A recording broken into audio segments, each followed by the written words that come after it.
Well, hello and welcome back, my friend. And this week, Greg Gerber is joining me.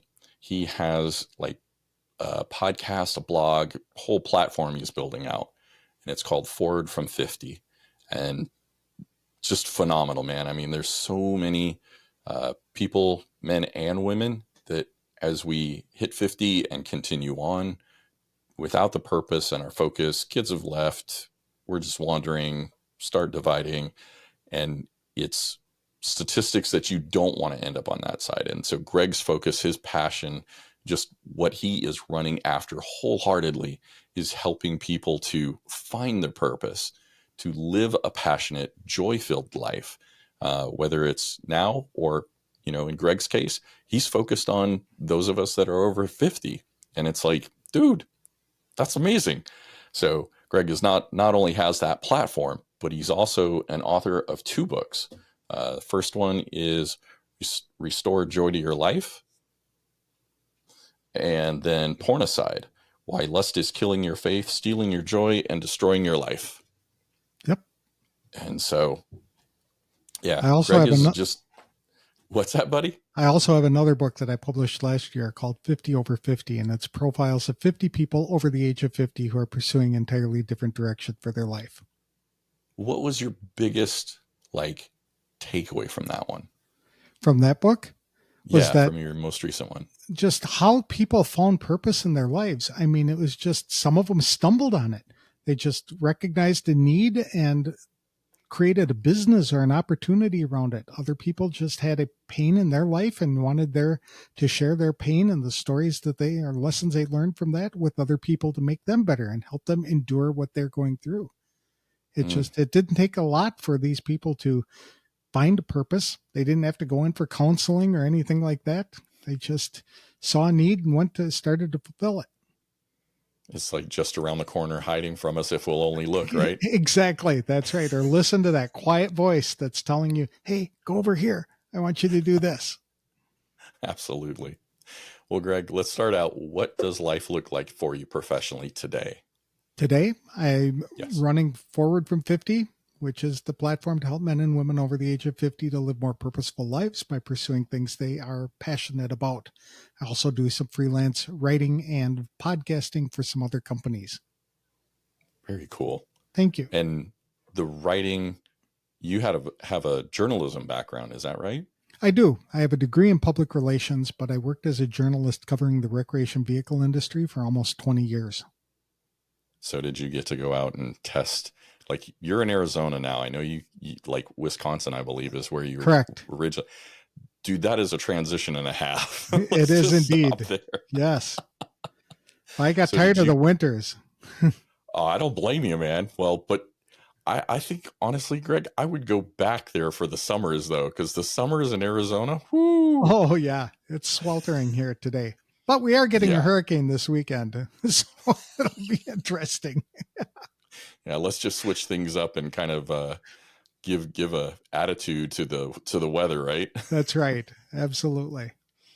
So when you were doing the journalism for recreation, did you get to actually go out on the sand dunes and ride dune buggies and motorcycles and stuff like that, or what? I was focused more on motorhomes and travel trailers and fifth wheels and things like that, those kind of recreation vehicles. And yes, I actually bought one in 2014, a motorhome, and I hopped in it and lived and worked in it full time for 3 years. I was to all 48 lower states at least once during that period. Okay, I'm jealous. We're going to have to talk. Don't do what I did. I moved too quickly. I like the people who are work camping, which is working short-term jobs for a variety of employers. So they'll spend a season working at a campground or a water park or something like that, amusement park. And then they'll head down south and work down there doing something for a while. And that way they get to really enjoy the area they're in and immerse themselves in that culture. So rather than just being like a road warrior kind of exactly running around the place, you take up residence for a bit and get a feel for the culture. Yep. I moved every 3 to 5 days when I was in my motorhome, and it was just too much travel, way too fast. Gotcha. Well, that's good advice, man. Yes. It's becoming more of a commonplace thing, being in in an RV or a motorhome or bus, Right. some kind of uh, vehicle along those lines, or a repurposed bus, right? It's So funny. When I was younger, they said if you don't shape up and get your act together, you're going to wind up living in a van by the river. Now that is a life goal. you achieved it before it was cool, Greg. That's right. I did. I was the pioneer. There you go. Well, what does life look like for you on the personal side today? On the personal side, I just live alone here in Arizona. I have 3 daughters. They're all grown, 5 grandchildren. My daughters live in Texas, the Dallas area, and then one up in Wisconsin and one in Illinois in southwest Chicago area. Gotcha. Mm-hmm. Well, very cool. Yeah, you're ahead of me on the grandkids. They're wonderful. I highly Yes, they recommend are. it. Yeah, after we get through the raising them, right, we get to then spoil them and give them candy and everything, send them home. It's what they say. It's your reward for not killing your kids when they were teenagers. Absolutely. Oh man. Well, Greg, let's step back a bit Okay. and kind of go from, you and I had talked about the fact of, like growing up as a child and not really having like that welcoming, nurturing environment. What was going on? And then after that, let's talk about how it set you up moving into adulthood. Like, how did that impact you? Sure. That's a very good thing because it was a hard childhood. My parents were divorced when I was 8 years old. And my dad was a public school teacher and he worked in Oshkosh, Wisconsin. And the year after the divorce, my mom packed up my sister and I and moved to the Madison area. And so I only saw my dad probably 6 times a year. And that would include one week during the summer. And it just wasn't enough for a guy growing up by himself. There was, a horrible lack of self confidence. I never really learned to play sports and still don't do that today. I just uh, didn't understand how to play the games, or I didn't have the confidence to go in there and actually compete or do anything like that. The big problem that I had as well is that I not only grew up without my dad, but I heard from my mom almost every day, go live with your father. And that was very hard because I'd already been abandoned in my heart by my dad. And then I felt as though I was being rejected by my mom as well. And so I became kind of a loner, had very few friends growing up in school and things like that. When you internalize that sense of abandonment, it can cause all kinds of problems going forward. It makes you not trusting other people, or worse, you're going to end a relationship before somebody can hurt you again. And so you tend to build up walls or just walk away really quickly. And that was something that was a challenge for most of my life. But then again, I have there with very few exceptions, every male who has entered my life through my entire 63 years has left within 8 years. And it's just hard. Yeah, it's just strange that that's happened that way. And it's hard to kind of go through life without a lot of guy friends or people in my life. But I have had some great mentors along the way. And it's just like God put people in my life at the exact moment that I needed it to teach me the lesson or to take me to the next step or the next level. Hmm. So you talked about like walls going up and there not being a trust. Mm-hmm. Was that something that you discovered quickly as you became an adult, or did it take a while? And how did you come to the realization of that? Well, even in middle school, I was bullied almost every day. I was beat up by somebody, a guy or a gal, pushed into lockers and things like that. Again, it was fed right into the low self esteem. I didn't fight back because I really didn't know how to do that. Nobody actually taught me.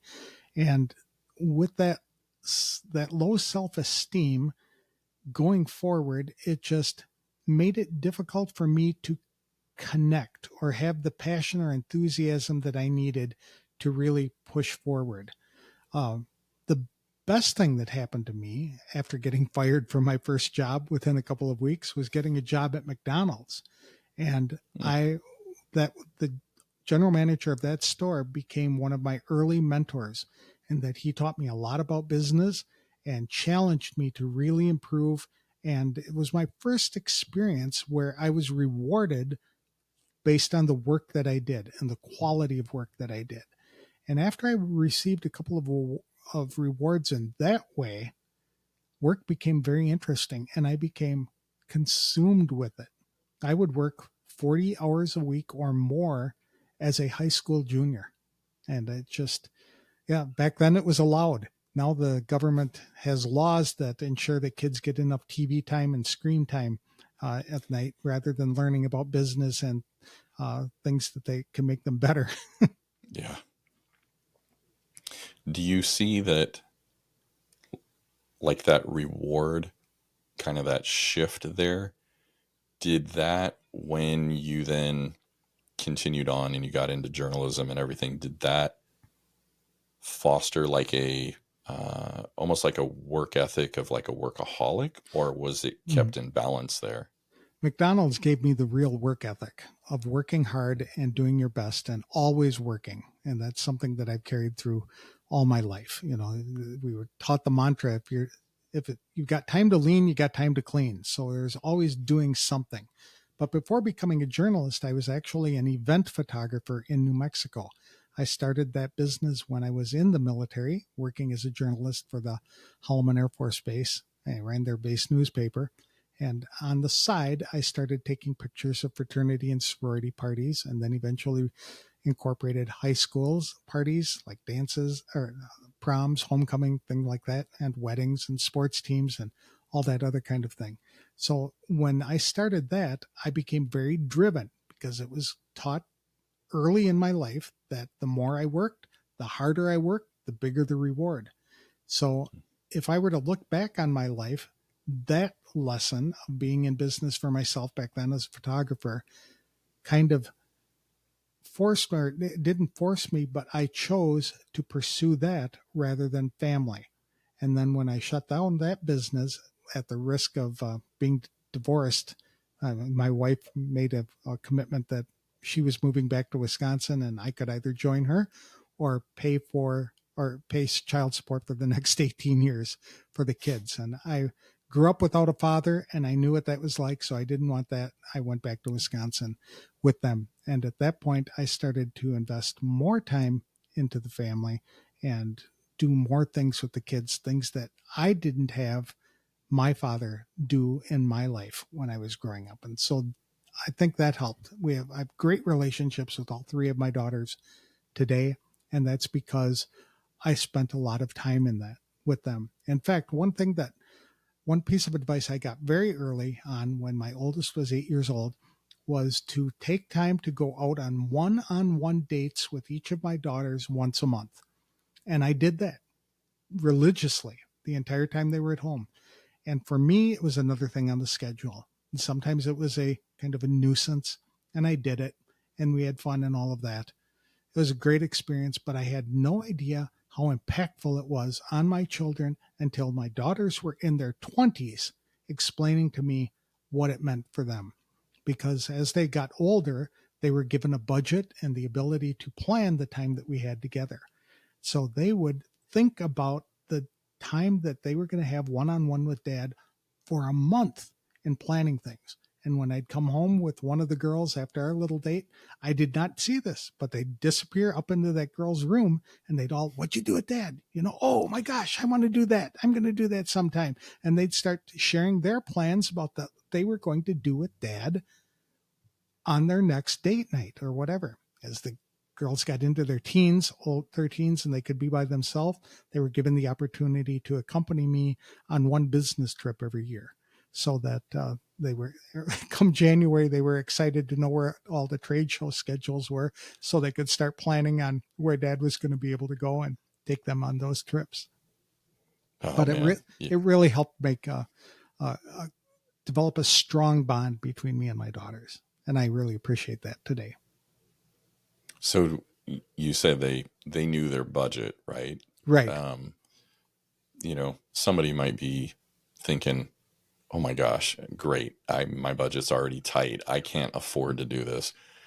the truth is we can't afford not to do this. Having done something similar to like what you're talking about, Exactly. what would you say, if you've got me, Greg, and I'm saying that to you, hey, I can't afford it. Hmm. How can I change my perspective to how can I make this happen? Um, can Oh, you walk me through like what you would absolutely. coach me on? If you didn't have a lot of money to invest in this, and by budget, I'm saying, all right, you got $20 and this is going to cover it. So are we going to go to a movie? Are we going to go out to dinner? Are we going to go shopping? That kind of thing. And that's it. You plan it, you could spend it in that regard.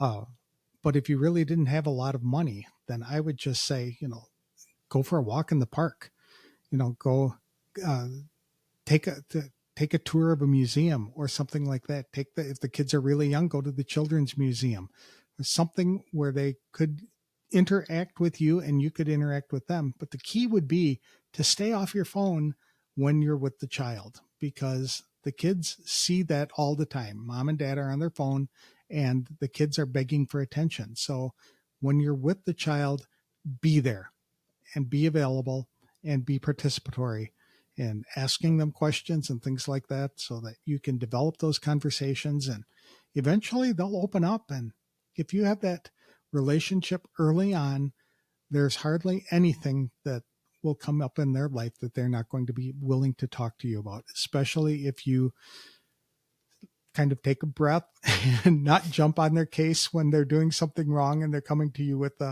dad, I really screwed up this time. You're going to hate me for this kind of thing. And it's like, okay, let's talk about Yeah, and I will be the first to say, Greg, like you don't have to do it perfectly. it. Mm-hmm. Like they will take the joy in it, and I can honestly say, I in the beginning I was the one that jumped in with both feet on stuff, and it was like I was not the safe place.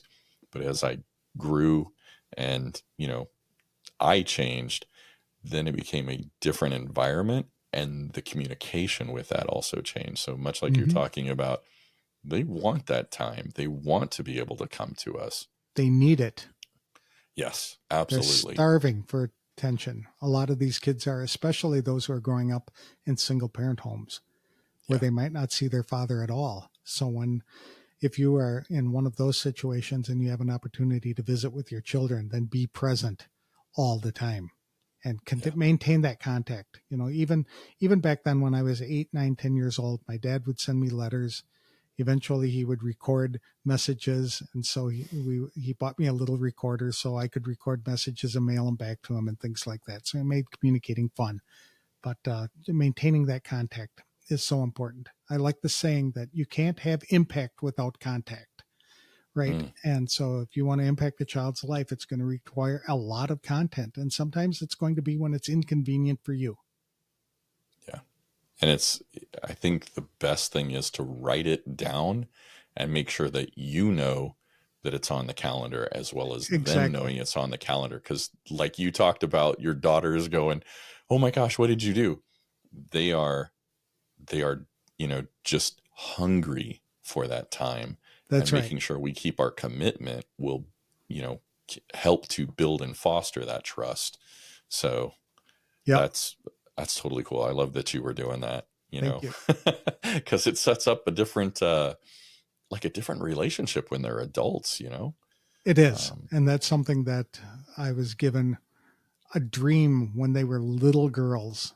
I actually imagined what it would be like being with them when they were in their 40s. And I had such a good relationship and things like that that it caught me off guard to see that far in advance or to be thinking about it. And so I really dedicated a lot of my time and energy to building that relationship for them to grow in and for them to bond with me and have that trusting, loving, mutual affection relationship, I guess. I don't know, yeah, mutually affectionate, if that's the right word for a dad and daughter, but we had a lot of respect for each other, and that was nice. I gave each of the girls little nicknames, and that just only dad got to call them by those nicknames, and that was just another thing that we had done that was so special. that's cool. Building in that unique Mm-hmm. Right. relationship there. Exactly. Um, I know that a lot of us is what we've experienced growing up we will carry into how we parent. How are you able to break that? Because you're talking about not reacting quickly, in a way to shut them down or, distance, build that gap. How did you disconnect from what you'd grown up with to then what you're intentionally living out and the relationship you're fostering? Well, you'd have to ask my daughters because I think they'd probably say that I jumped in a lot. You know, they messed up. And the thing that I enforced a lot was what I called a time violation. If they were going to violate my time by wasting it, then they were going to have to pay me something or reimburse me. For example, if they told me that I had to deliver them somewhere at 7 o'clock and I got there at 7 o'clock and they weren't supposed to be there until 8 o'clock, or tell me that I'll be ready to be picked up at 8 o'clock and they weren't ready until 9:30, then, that was a time violation. And I really got upset with them about that. But I think the thing that I carried forward was just spending time with the girls. Now, I didn't do that all the time. I mean, I spent an enormous amount of time in my office in the lower level of my house. All the kids were upstairs doing their thing, but the door was always open. They could always come down and just hang out and chat with me or whatever the case might be. But we did that special one-on-one time all together a lot. And we also did family time a lot. The other thing that we did for many years was have dinner together. That was almost a sacred time for us. The five of us were together, just communicating what happened that day, what went well, what didn't go well, and just amazing what kinds of things can come out from those kind of conversations. And you can't do Did that your in front of a television. Yeah. Did your daughters at all push back and go, "Oh, we have to do this again"? And in that time as you're beginning that habit, did they push back on you? Because I mean, that's one thing that you'll see, like in TV, or you'll hear from people is, I tried starting to do this, having dinner and conversation, and the kids just didn't want to engage. They didn't want to talk. Like, was that something you experienced? And if I so, how did you get past it? No, I think I was able to avoid that because I started these daddy daughter dates when the girls were 8, 6, and 5. So they were very young, and they learned at that point that we could start communicating. Just coincidentally, when this all started in 1995, and my oldest daughter was born in 1996. And so in 1995, I became a Christian and my life went in an entirely different direction. And I started being intentionally trying to be a better father and be the guy that I wish I had, the father that I wish I had when I was growing up. So before that point, you still kind of had an Before that point, inkling of how to do it, or what? uh, I wasn't nearly as committed as I was before I became a Christian. It's just Gotcha. that's one of the things that moved me in that direction because I finally realized, I went to a kind of a faith based business meeting, and the speaker was talking about, so do you think you're a good dad? And it was like, well, I'm okay. And then they started asking questions. Do you know this? Do you know that about your kid? What did you do? When was the last time you did this with them? And I realized, oh my goodness, no, I'm failing in that regard. Do you think you're a good spouse? I'm okay. Are you doing this to your wife? Are you supporting her in this way? That kind of thing. And it just caught my attention and realized that I needed to make some very major changes to the way I was living my life before I totally destroyed everything that I was trying to build. Yeah. Mm-hmm. I think, yeah, I had that rude awakening as well. It was like, hey, I'm wearing these glasses. I look good. Yeah. Things are going okay, and then it was like, Yep. much like and I had actually asked my wife as well, and it was like, no, this is not going the way that you're thinking. Oh, I oops. I tell people that I felt like I was at that conference sitting on a metal folding chair under a bright light. And whenever I had answered one of those questions, I got smacked up the head with the Minneapolis phone book. And it was like, oh my goodness. Yeah. It's one of those of we can have Mhm. our epiphanies, Right. in many different ways. Yes. Well, I wanted to jump jump back here. So in 2019, Greg, you ended up, um, you had a business, you ended up shutting it down. Yes. And from there, like, if you look at many of us that have, um, maybe been laid off or fired or gotten to that point of, hey, I'm just like you, I'm stepping out of corporate, I'm stepping out of work, I'm stepping out of this business. There's kind of that transition, and it's just this void, Yes. and you're left feeling unclear on the path forward, unsure about who you are, and just kind of empty. Can you take us back to that time and, like, what did things look like and how did you get out of it to Sure. where you are now, knowing that it's like, this is what I'm created for, this is my purpose? I'd be happy to do that. We actually have to go back a couple of years. Remember when I said I was full-time RVing for 3 years? Well, Yes. that experience opened my eyes to some not so good things about the RV industry, the way and the quality of the RVs that are made, the campgrounds and the way they're operated, and how people can be fingertip to fingertip away from each other. And after 3 years of doing that and seeing some of the service failures within the industry, I wrote a series of editorials that I entitled The RV Death Spiral. And I noted that if the industry didn't address these problems soon, they would have less than 20 years of viability left. And that series irritated some very powerful people in the RV industry that actually went and orchestrated an advertiser boycott of my website, RV Daily Report. And that took a lot of the revenue away. It also took a lot of the fun away. And I eventually sold the business in 2017. And that's when I started, what am I going to do now? Because everything in my life was tied up to what I did. When men, especially, when they introduce themselves to each other, what's the first thing they ask? Well, what do you do for a living? You're so tied up into work. So I sold my business and I kind of did some dabbling in freelance writing and things like that. It wasn't enough to motivate me. And I tried this for 18 months, had a mini stroke in between all of that. And then the people that I sold the business to were having a trouble making it work as well, because we were known as more of a firebrand journalism kind of thing, and they weren't into that. So they offered to sell it back to me, and I acquired it back in January. But it was not the same. It was not fun at all. It was a lot of work, too many changes and things like that. I still remembered things that were going on in the industry. I still realized that I had ticked off a number of people. And so I had tried to make it work for 6 months before blowing it up completely. I just took the website offline, shut down everything, and just said, that's what I'm not going to do anything. At that point, it really hit me because I had no purpose to my life at all. Didn't have a business. I had very little income through the freelance writing that I was doing.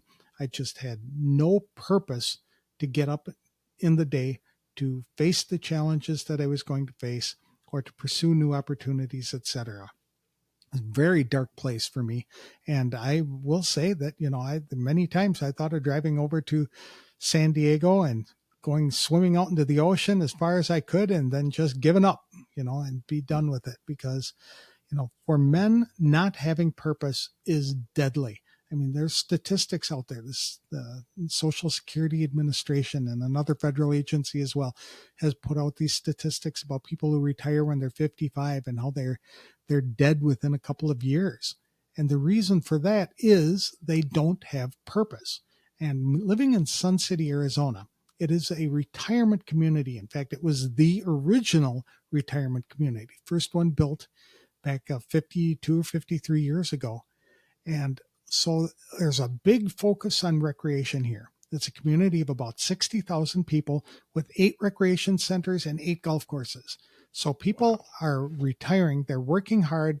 Many times they're working at jobs they don't like, and they eventually retire and they move to Sun City thinking, I'm going to relax, I'm going to have fun, I'm going to golf all day and all of that. And they do that for a while because they need to detox from the environment they were in. But after a while, a life devoted to recreation is as void as anything, because there's no purpose to it. You ask people, what's your purpose? So I'm going to golf all day. You can do that, but because you're not helping anyone and you're not providing any service, it still leaves you feeling empty.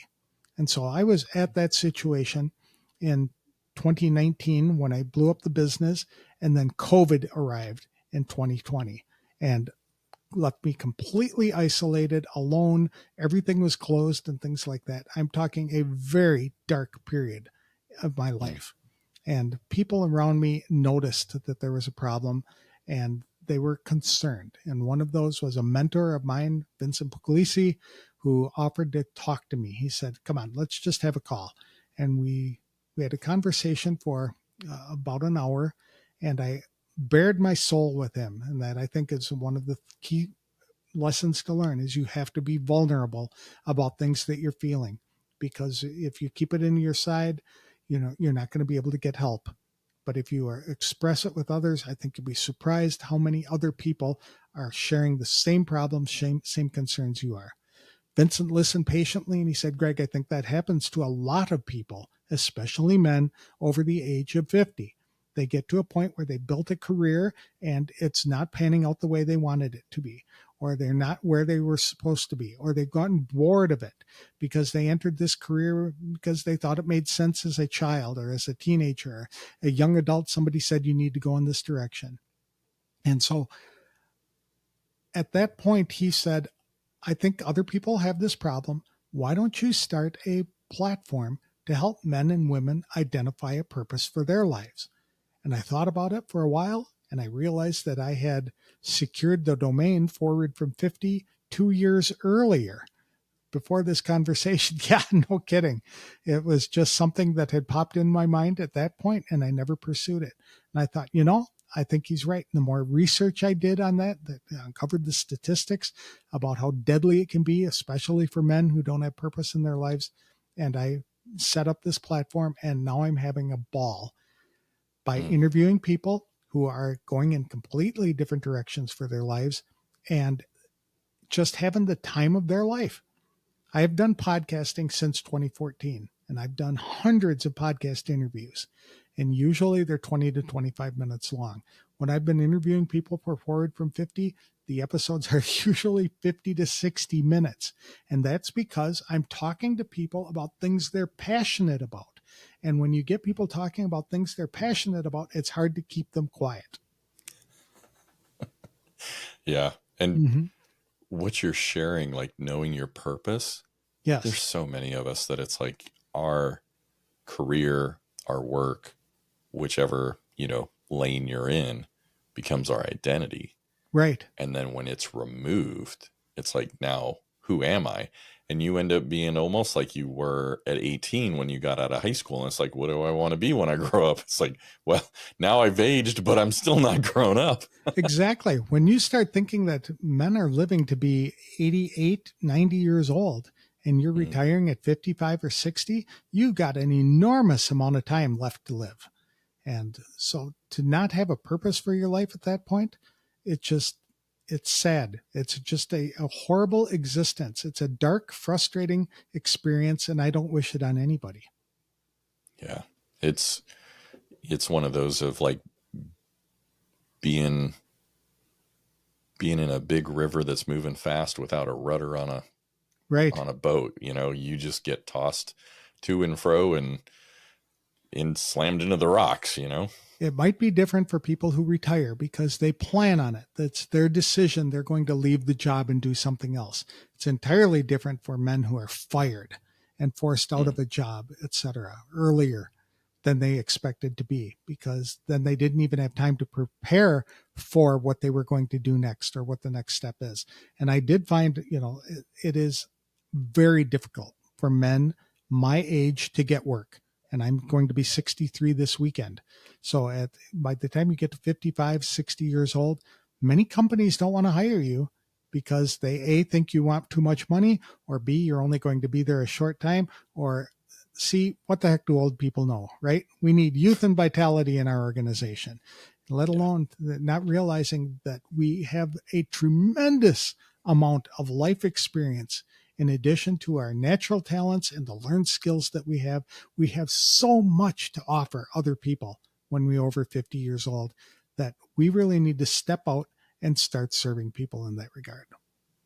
Yeah. Well, happy early birthday, Greg, Thank you. because we're only a couple days away from that. Mm-hmm.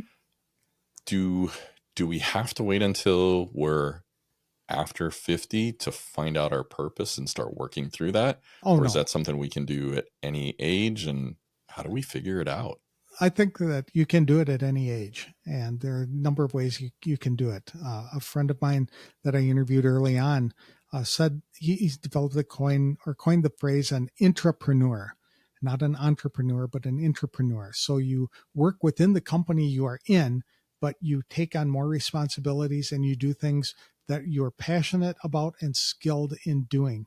And you have a conversation with your boss and say, "Hey, I need to do this, or I want to do this. Can I do it?" And see what they say. And if they say no, then find another place where you can do it.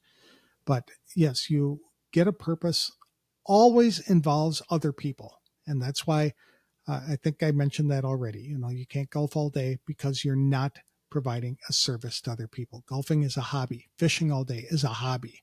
Now, a hobby can be turned into a purpose relatively quickly by incorporating that aspect of service. So, take fishing, for example. You like to fish all day? You want to go out there and do that? Super. Start a business and be a fishing guide and teach other people how to fall in love with fishing. Help them select the equipment that they need. Help them select the right bait to catch the kind of fish that you want to do. Help them identify a fish. I could pull a fish out of a lake and I wouldn't have a clue what kind it was. You know, it's just a fish is a fish is a fish. I know the difference between a whale, a shark, and that's about it. You know, everything else falls into fish. But yeah, by incorporating other people into your hobby, that can become a business or it become a purpose for you.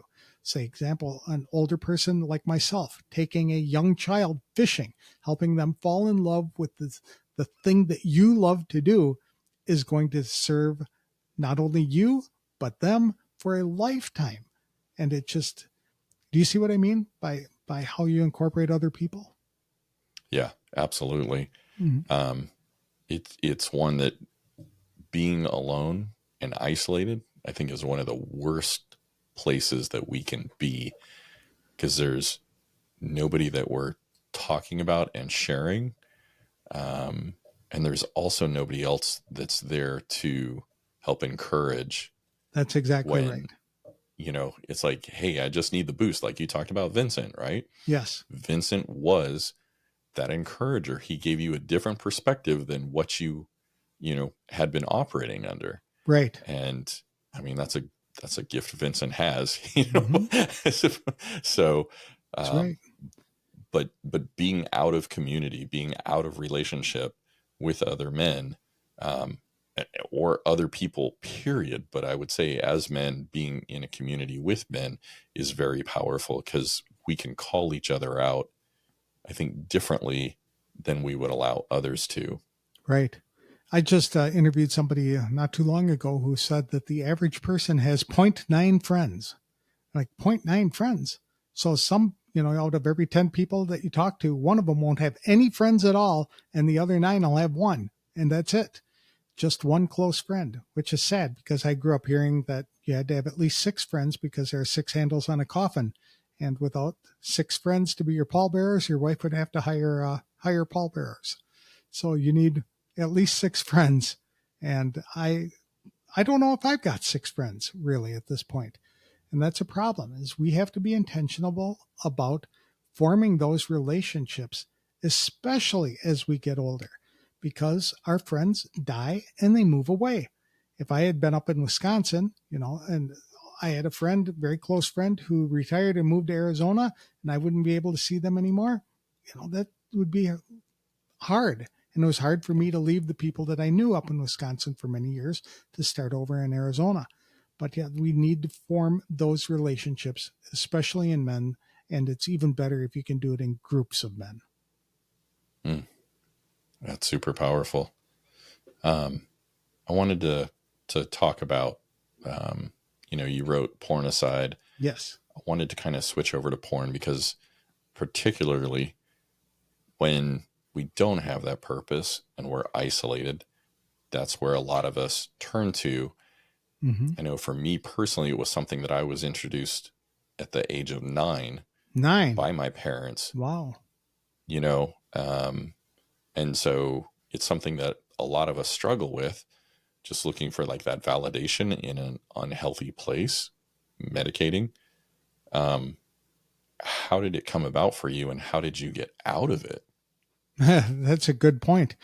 It came about officially the first Wednesday of September in 1972. I had just moved to Madison from a small town of Cross Plains, Wisconsin, and my neighbor right next door was a boy who was 2 years older than I was. And he showed me my first Playboy magazine at that point. And it was like, wow, that was crazy. You know, it just, uh, those images are seared into my mind. And then I realized, though, that I had already been exploring that kind of thing many years earlier by looking at catalogs and images that were in there, swimsuits and underwear and things like that. It just, as a boy who was abandoned, rejected, isolated from his peers, picked on, and all that kind of stuff, retreating into that was something that I wanted to do. And so from that first time that I saw that magazine, I couldn't get enough of them. And I started going around on garbage day and looking through people putting out their magazines to be recycled or thrown away. And I'd grab as many men's magazines as I could. In fact, I had so many of them in seventh grade that I became known as the librarian. And so people would come to me to borrow it, you know, and they had a checkout system. They could have pornography magazines and things like that. And it's just something that it's so corrosive to your system, and it's so addictive in dragging you further and further into it, that it's something that I carried into my marriage and into parenting. I mean, before my wife found out, and she eventually found out by discovering a stash of magazines I had hidden away, I actually had 4,000 of them hidden away in various boxes. And she insisted eventually that right then and there, that I get rid of them, which I was happy to do because I had already discovered the online pornography, which is a literal buffet of everything you could possibly want. And so my addiction went from paper to electronic. And it was much easier for me to hide that addiction from other people. And that was something that I continued on all for a long time, to eventually I got to a point where I had 5 million stored images and 25,000 videos on a hard drive or various hard drives that I was using. And it was just horrible. I if I were to have one regret, it was to go back and never look at that magazine again. What's funny is that my mom caught me trying to take magazines out of the house when I was in eighth grade, because as the librarian, people wanted to see them. And she told me that it was perfectly normal for me to be able to do, for wanting to do that, and that this was acceptable for me to do. My uncle, who I love very much, gave me a Playboy calendar on my 16th birthday.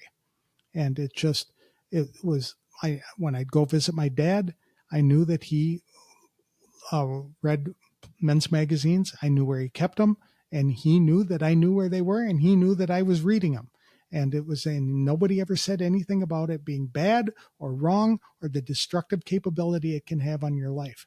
And so I carried this on for years and I tried to quit multiple times, absolute multiple times. Eventually hooked up with some people in church that helped me get out of it a little bit, but I kept returning to it like a pig returns to its vomit. And just when I thought I had it licked for a number of years, then all of a sudden COVID comes, stupid isolation. And what else is there to do? Everything is closed. The churches are closed. All the small groups are done. There's nothing to do except that. And then when you read the news, you're caught up scroll or doom scrolling through news stories on websites, and you have no hope. Everything looks hope. You have no control over what's going on, and there's nothing you can do. Right back into it. So and then it had to start the struggle all over again to finally come out. And it's harder every time you quit and try and do it again. It's harder to get through. but you can do it. You have to be vulnerable. You have to tell somebody you're struggling. You have to ask for the accountability. You have to uh, be willing to admit your failures with another guy so that you can get the help and the encouragement that you need. Yeah. Now, and you shared like, hey, this is destructive. Horribly. So as far as you had talked about it being like destructive to our lives, Yes. I've talked with other men that have said it doesn't hurt anybody, it's not bothering them. I've lived the same journey you're talking about. Mm-hmm. I can appreciate it and absolutely agree that yes, it's destructive. It like got in and messed with not only my life but the relationship between my wife and I. How do you see it play out where it is destructive in our lives? What does that look like? Absolutely. I write about that in my book. It's called The Slippery Slope.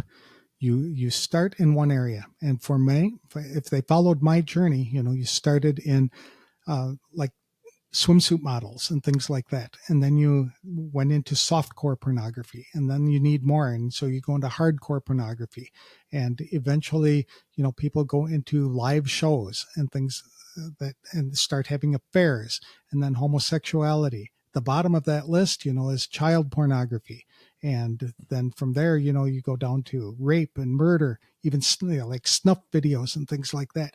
It is just so destructive that you become desensitized to the people that you're looking at. Does that make sense? The women Yeah, become it's objects, not people. And they're not there by choice many times. They are there out of desperation, or they're addicted, or they've been kidnapped, or whatever the case might be. And it is very destructive. There is no reason at all, I think, for anybody to be involved in pornography. And I wish to God somebody had told me that when I was a preteen myself. yeah, it's like a gateway drug, so to Right. speak. I mean, you just go further and further and further, and it's just, you know, It's hard to love like, your wife yes, because you are imagining when you're making love to her, you're imagining the models that you've seen, etc. And or even worse, I've heard of women complaining that the men in their lives want them to carry out the fantasies that they've seen played out in videos and images in men's magazines and things like that. It's degrading to the women, and and there's no redeeming value at all to pornography. It is a yeah, scourge in the earth and a scourge in the church. The number of people in churches who admit that they have problems like that. 65% of Christian men admit they have a problem with pornography. 35% of Christian women admit that. A quarter of all pastors admit they have a problem with it. It is a horrible scourge on our society. And what yeah. nobody wants to talk about is what's coming next, because the kids with their cell phones and things like that and are starting to experiment and take pictures of themselves and share them with others. So they are being addicted to child pornography at a very young age, and people do not fall up that slippery slope. And nobody is talking about what's going to happen next with these kids. Are they going to stick with that age of attraction, or are they going to go even further and down that slippery slope to things that are just horrible? Well, and you had talked about it being like um, leaving us detached from like our wives, right? Yes. And it absolutely does. I mean, we've got enough other challenges, pulling with, hey, I've got, finances as a problem. I've got not knowing my purpose, low self esteem, time, the kids are driving my wife nuts, work's wanting more time from me. There's all these other things that are demanding energy and time um, out of us, that it's like we don't need something else that's going to divide like our wives Right. uh, proximity to us, right? Wanting to Mm-hmm. be with us and feeling distant and detached. I mean, you talked about COVID, right? And being alone. We don't need that loneliness Exactly. in our relationship with our wife, who's, we're supposed to be the closest to. Exactly. And you always feel like you're hiding something. So, there's that's pushing it away as well. I mean, it's just kind of like one of those it's like a side dish, Hmm. to That's the right.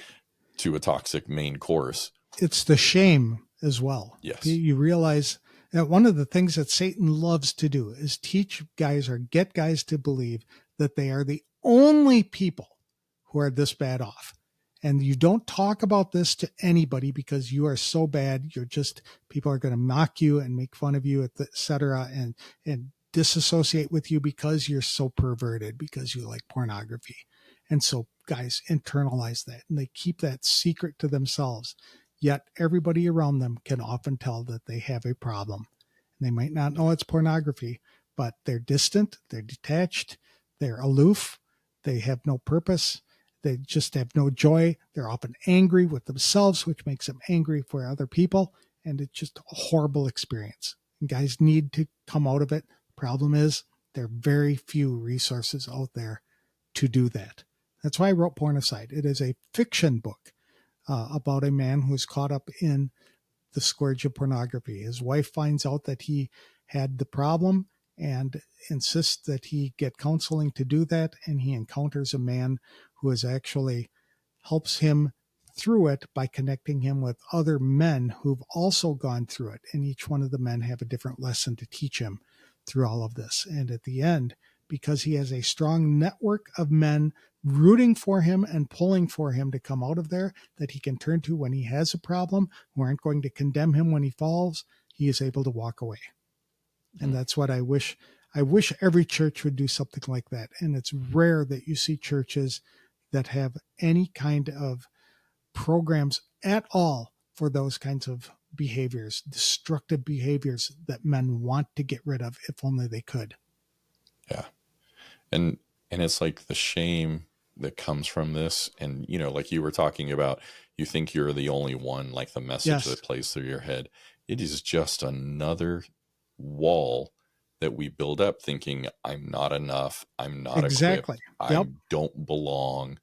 It's like napalm on the fire, keeping us distant from one another when it's like we need, just like you and I talked earlier, we need that relationship with other men to, like build us up, Hmm. encourage us, to call us out, and to, it's almost like going to the gym, right? But it's us in our entirety, mentally, emotionally, spiritually, that we're calling each other out and we get built up, which then impacts, it's like a boulder being tossed into the lake of life.